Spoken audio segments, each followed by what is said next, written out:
हमारे जिम्मेदार नेता किस तरह गैर जिम्मेदाराना बयान देने में माहिर हो गए हैं।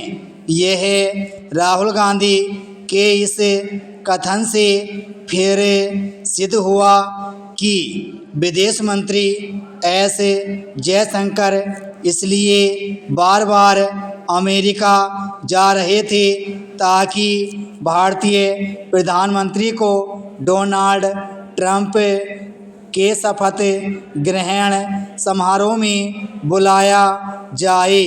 इस पर हैरानी नहीं कि न केवल लोकसभा में संसदीय कार्य मंत्री किरण रिजिजू ने राहुल गांधी को इस विचित्र बात पर आपत्ति जताई, बल्कि विदेश मंत्री जयशंकर ने भी नाराजगी प्रकट करते हुए कहा कि वह ऐसी बात कहकर भारत की छवि खराब करने का काम कर रहे हैं। उन्होंने यह भी कहा कि राहुल गांधी के झूठ का उद्देश्य राजनीतिक हो सकता है, लेकिन वह विदेश में देश को नुकसान पहुंचाने वाला है। इसमें संदेह है कि विदेश मंत्री के प्रतिवाद का राहुल गांधी की सेहत पर कोई असर पड़ेगा और वह मिथ्या बातें कहने से बचेंगे। संदेह का कारण यह है कि वह प्रधानमंत्री के रूप में नरेंद्र मोदी को कोई महत्व नहीं देते। आखिर यह किसी से छिपा नहीं कि वह उनके खिलाफ तू तड़ाक वाली भाषा का उपयोग करते रहते हैं। विडंबना यह है कि इस आदत का परित्याग वह नेता प्रतिपक्ष का पद हासिल करने के बाद भी नहीं कर पा रहे हैं। समस्या केवल यह नहीं कि वह प्रधानमंत्री पद की गरिमा की परवाह नहीं करते, समस्या यह भी है कि वह प्रायः ऐसी बचकानी बातें कर जाते हैं जो राष्ट्रीय हितों के प्रतिकूल होती हैं या दूसरे देशों से संबंधों पर बुरा असर डालती हैं।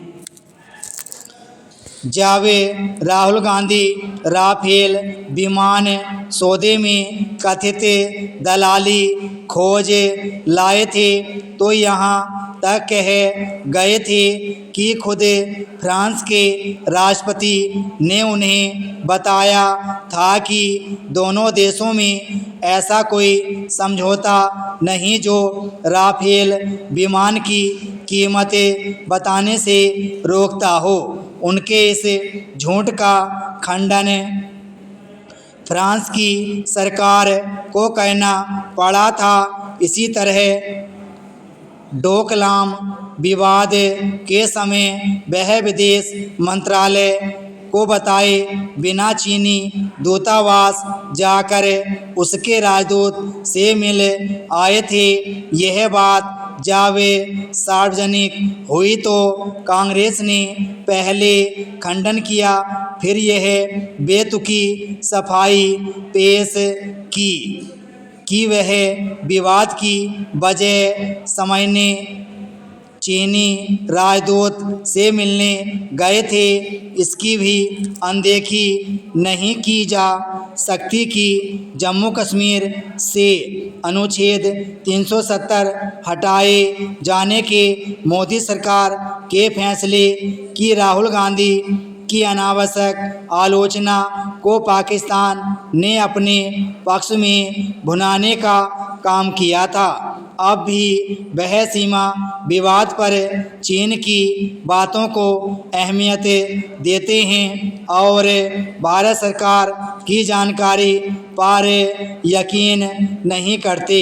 यह समझ आता है कि वह घरेलू मुद्दों पर सरकार को घेरे और उसकी आलोचना करें, लेकिन कम से कम ऐसी निराधार और मनगढ़ंत बातें तो न करें जिससे प्रधानमंत्री पद का उपहास उड़े।